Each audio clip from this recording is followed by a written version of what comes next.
Welcome everybody to I guess it's match number 2 of week number 1. It is game number 1 though of Jleli and Deathwaffles. This is another one of our 8 initial games to determine whether people are in the winners bracket or the losers bracket.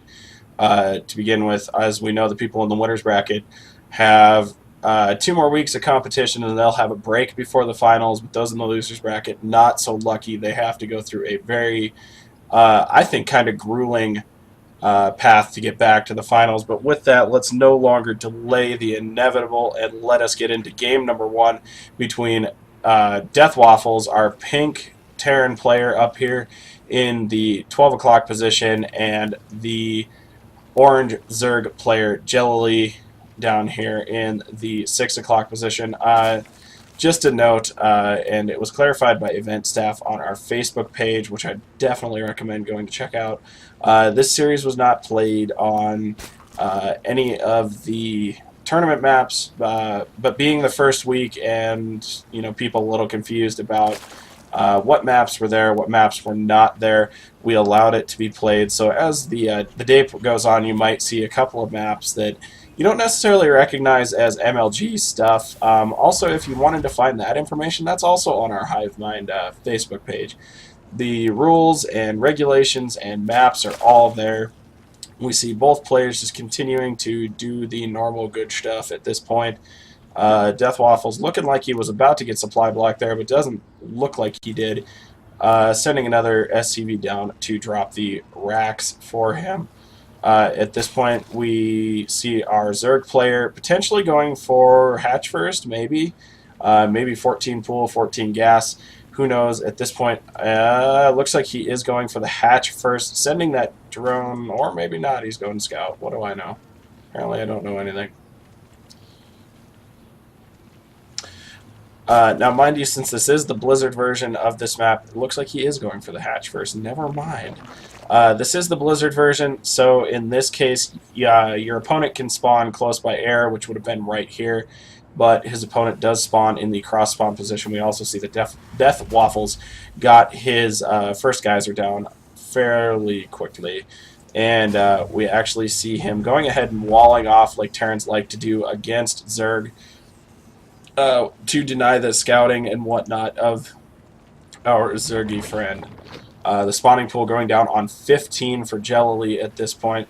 Again, both players just continuing to play pretty standard. We do see that the orbital command timing for Deathwaffles is slightly late. The standard usually is at 15 supply, but I know for me personally, when I'm playing, I can never hit that to save my life. So, yeah, we're not going to be too critical about it. And besides, this is all for fun, right?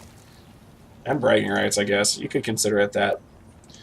We see the Overlord scouting for Jleli. That is good. It is good to have vision of your opponent at all times.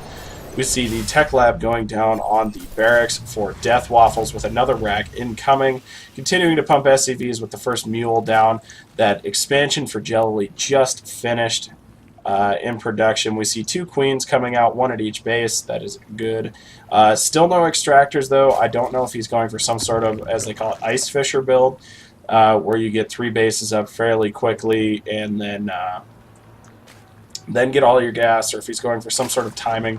We'll have to see how that goes. It actually looks like he just got it. So, and we see a spine going down. So right now, given actually that Jleli didn't see anything from his opponent except a wall, he can really only assume that there's some sort of aggression coming. Whether it be like a bunch of racks pressure or what have you. We do see the reactor going down up here for Deathwaffles in the 12 o'clock position and a factory. It'll be interesting to see whether he decides to go for the double Hellion build out of the factory, or if he just decides to play the standard, drop a Tech Lab on there, and just go for some straight tanks. It looks like it's going to get lifted off, though, and we are going to see some Hellion play. Potentially. Actually, I think yes, that is the only thing you can build from that. Again, forgive me for my stupidity at times. We do see the Roachhorn Evolution Chamber wall-in made popular by actually Stefano. The European Zerg player, it's a very popular move to do. It gives you a nice wall like Protosses do with their Forge, everything like that. We see the Spinecrawler also burrowing back down there. He's opting not to move it back here, which again is perfectly fine. We see one more Hellion, so we'll have a total of 3 here when this one finishes too. He is actually supply blocked right now, and not for much longer.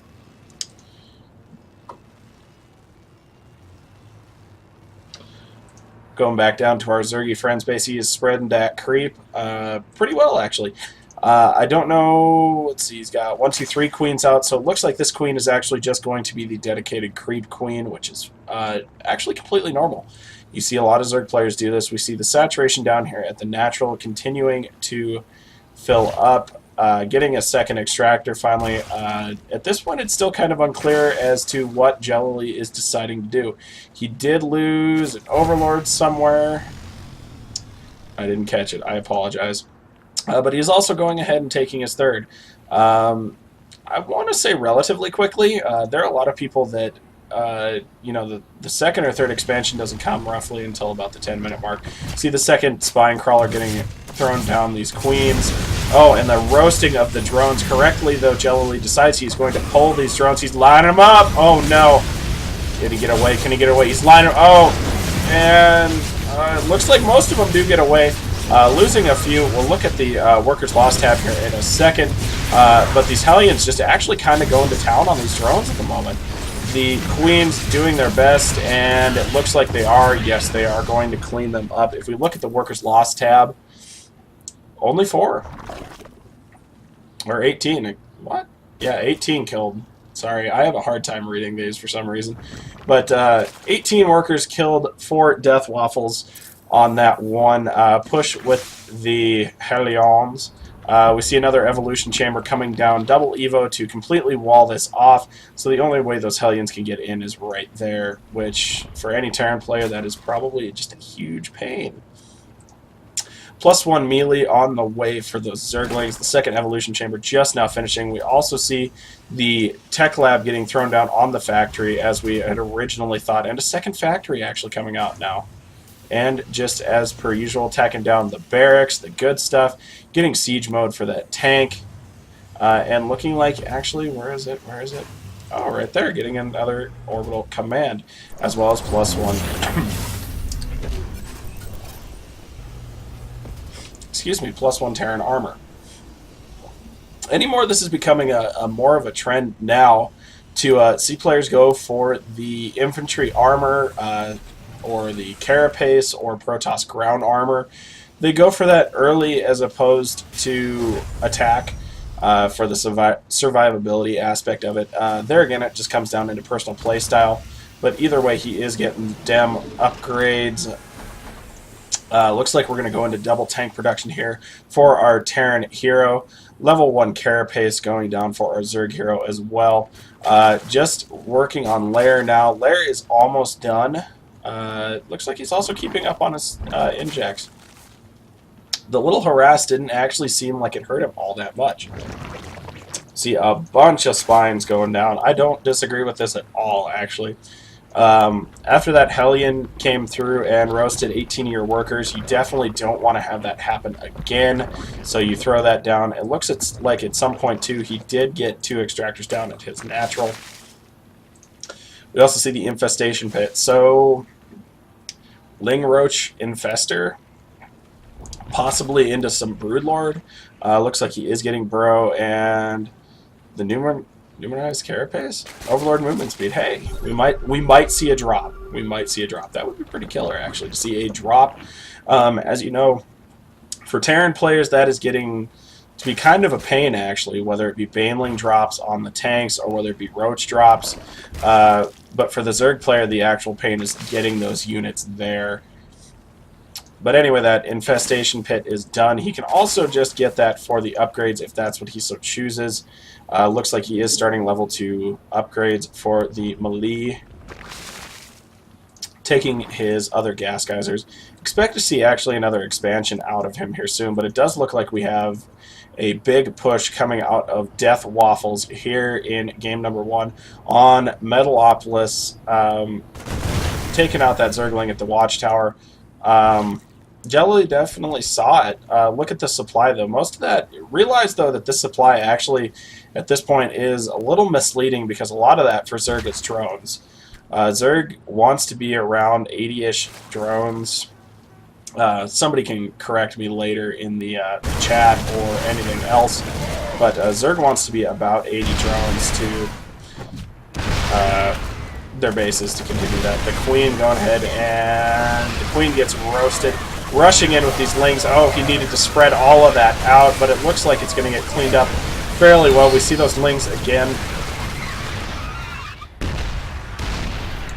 And it looks like actually he took care of it. And the fungal growth. Oh, with no medevac there, that is a huge loss.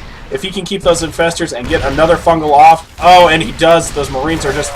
Oh, that was a huge loss. He needed the medevacs to go with that to make sure that that did not happen, but obviously it did. That is enough to cause our Terran player Deathwaffles to retreat back to his base. He is on a second base now. Getting ready to do a third, but as we can see, not only the burrowed Zergling, but also the Overlord here as well. The Zerglings are massing for Jleli. This is actually pretty cool. I like seeing Ling Infestor play just as a whole. It is actually pretty sweet. We see the drones coming out here. Is he going for some sort of double expand, or is he just going to maybe? We see one. Is there two? There are two. So he is going for the double expand. This is getting him this entire side of the map. Now the only icing on the cake, and actually kind of the nail in the coffin for Deathwaffles, would be if Jleli took this center location. Basically, with any of the races, it is once you nail down the center location with the gold, you've kind of you've won the game, whether it's now or later. With Terran, actually, it was the cause of one of the recent balance changes to mules. The Terran player could simply just drop a command center there, and then in late game Terran, with a bunch of orbital commands up, you just drop a line of mules on there, and it's mined out in no time. But now that mules return the same as an SCV, or they mine at the same rate as an SCV, it is more. It's not as much of an issue. We see the 3 Infestor hit squad coming down here on the bottom side of the map for Jleli. Zerglings again coming to chase off the 1 Marine that is up here with an 0-1 armor upgrade. If we look at the upgrades for Jleli, he is at 1-1 right now, getting, nope, 2-1, excuse me. Like I said earlier, though, I would definitely like to see some Broodlords, maybe even a macro hatch. He has a lot of money here. He could macro hatch a couple of times and be completely okay with it. We see the Vikings coming out, doing the picking off of some of these Overlords. It's good to make sure your opponent is supply blocked. The only thing you need to make sure of is you don't supply block yourself as well. Like we actually just see that Jleli just did supply block himself, which is fine because Zerg Overlords don't take very long.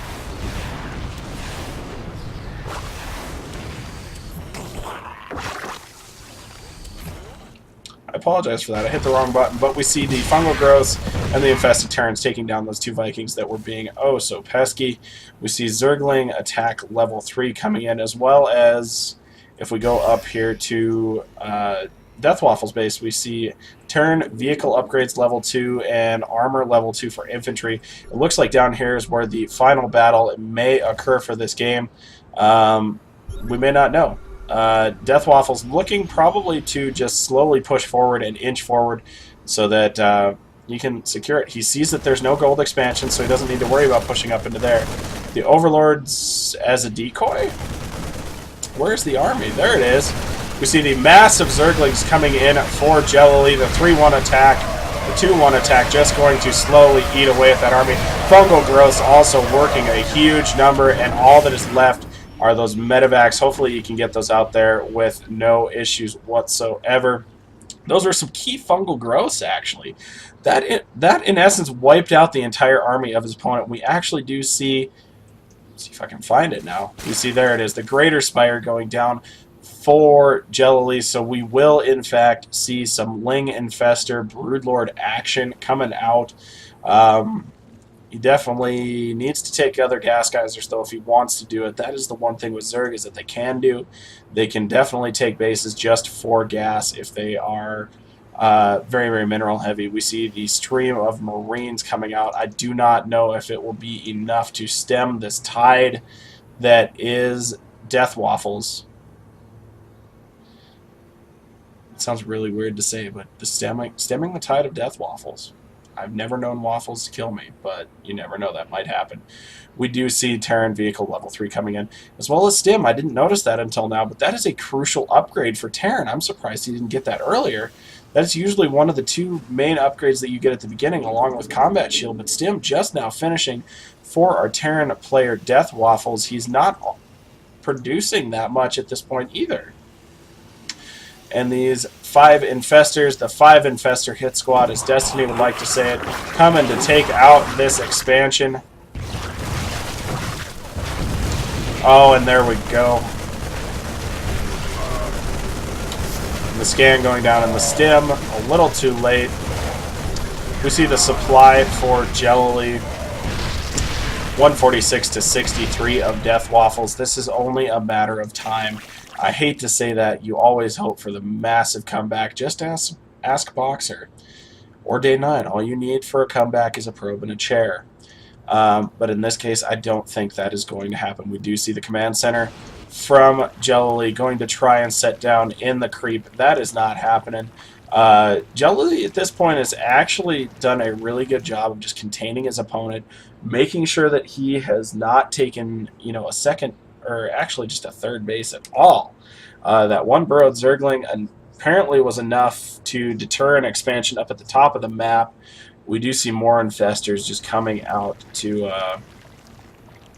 try and do the damage. We see the massive lings and the broodlords. Okay, so the final push of Jleli has started now that these broodlords have finished.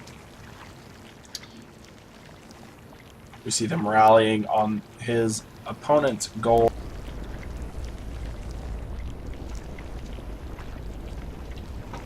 Deathwaffles deciding that he didn't really want to be there that much. We do see that all of the corruptors originally that were corruptors were turned into broodlords.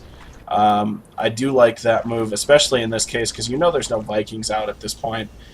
He needed those 2-star ports for medevacs, and that at this point he's kind of just back into a corner. There's not a whole lot he can do. He's almost mined out in his main. Also almost mined out in his natural. So at this point, yeah, it looks like he's finally going to come over here and use the scan to not take out the burrowed Zergling. That was almost a wasted scan in my opinion. He did scan it. He did see the... Oh, and it has begun. He did see the Zergling, but he didn't take it out, which I think is a major flop on his part. We do see Cattle Bruisers and the Behemoth Reactor coming into the game at the final moments. Yeah, I hate to say this, especially at this point, but this is pretty much GG for Deathwaffles. At this point, Jleli, yes, he has reinforced with some Corruptors to take care of these battle cruisers. He can also fungal growth them and drop infested Terrans. Either way, those 2 cattle bruisers will get cleaned up, and just starting the siege of the Terran Palace, so to say. And the GG comes out from Deathwaffles in game number 1 of this match number 2 of week 1 of the Hivemind Star League tournament. Again, if you haven't found us yet, go check us out at MSU Hivemind on Facebook. All the brackets updating and everything is there. So just go check it out. Check out the other games on the channel as well. Again, this is Evo Woodhouse. Stick with us. I will be back with game number 2 here shortly.